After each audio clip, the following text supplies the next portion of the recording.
deuxième étape et de savoir en fait qui prendra finalement les points et le classement général, parce que je rappelle que la carrière, c'est vrai, c'est une course très longue, une course au temps. Donc il faut savoir gérer la machine, gérer le temps et bien souvent gérer la mer. Ça c'est un facteur un petit peu plus délicat à gérer. Voilà, on est donc sur les ordres du stade dans quelques instants départ, donc cette deuxième étape. Le directeur de course déjà est quasiment au sommet du ponton, en train d'observer donc l'alignement impeccable des concurrents, l'alignement impeccable des coureurs. Donc voilà. Dans quelques instants, il va grandir donc son drapeau bleu blanc rouge, symbole de l'imminence du départ. Et au terme donc de ce lever de drapeau, il va y avoir donc un baisser de drapeau, ça va de soi, et on aura donc en quelque sorte le lâcher des bouts. Allez, on se prépare, on attend patiemment dans quelques instants, mesdames et messieurs, donc départ de cette deuxième étape. L'hélicoptère déjà nous fait un plan général de la plage de Gare. Les conditions sont optimum. Les concurrents sont effectivement également particulièrement déterminés. Regardez un petit peu ce regard, regardez cette détermination, ce point d'exception que nous offre la Carigette à chaque départ pour 2024 environ.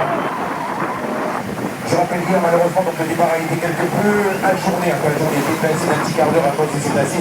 Aujourd'hui donc, on a un avis quasiment favorable sur le départ, pas de contre-indication, pas de détails gênants. Pas de cétacés, donc on peut destiner le départ imminent sans aucun problème. Allez, on se prépare.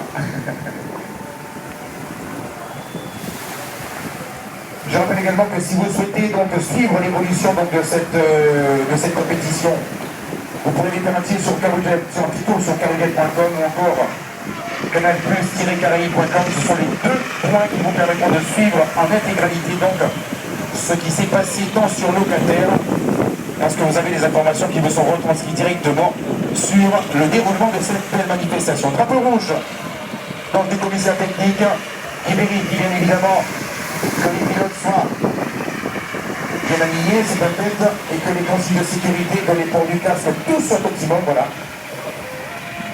Vous l'avez donc constaté, il évolue le long de la plage, en observant effectivement que les pilotes sont correctement protégés, que les consignes de sécurité sont observées. Puisqu'on parle de consignes de sécurité, permettez-moi également de vous rappeler qu'il est strictement interdit de filmer de fumer le long de la plage, le long de cette zone de départ, même il n'y a pas de départ.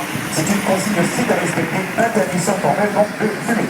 Allez, dans quelques instants, notre commissaire technique sera donc au bout de cette rampe de lancement. Observez effectivement que tous les concurrents observent les règles de sécurité et on va pouvoir observer le départ. Alors qui va remporter cette deuxième étape? Ça c'est une question que l'on est en droit de se poser compte tenu donc, des petits problèmes qui ont émaillé certains concurrents sur lors de la compétition d'hier.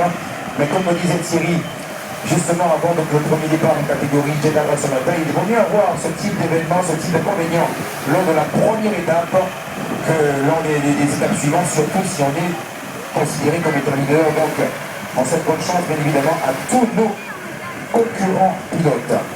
Allez, on va se rapprocher un peu de Jean-Pierre qui va nous le mettre comme ça la prévision juste avant ce départ. Jean-Pierre, ça y est, deuxième journée, deuxième montée d'adrénaline. Comment tu ressens ce départ, Jean-Pierre? Merci.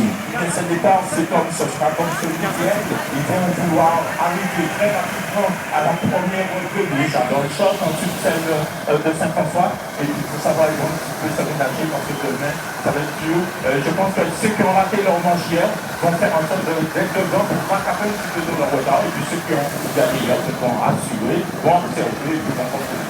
Effectivement, Jean-Pierre faisait un rapprochement, allusion à l'étape de demain, qui est une étape effectivement particulièrement délicate et difficile, qui va s'échelonner donc entre Gare et Saint-Gare, Estrayure. On sait déjà donc la traversée du canal des 7, mais nous ne sommes pas encore là.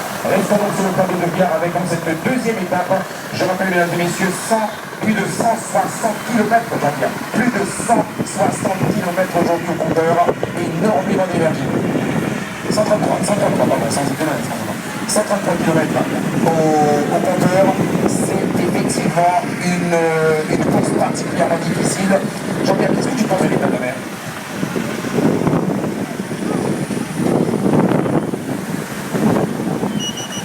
Attention au départ.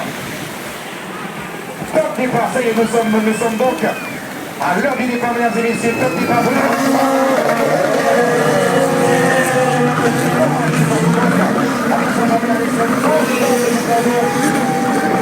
Apparemment, tous les concurrents sont partis. Quelques-uns, effectivement, sont partis en retard, mais très bon départ. Je ne suis pas très bien situé. Le premier partage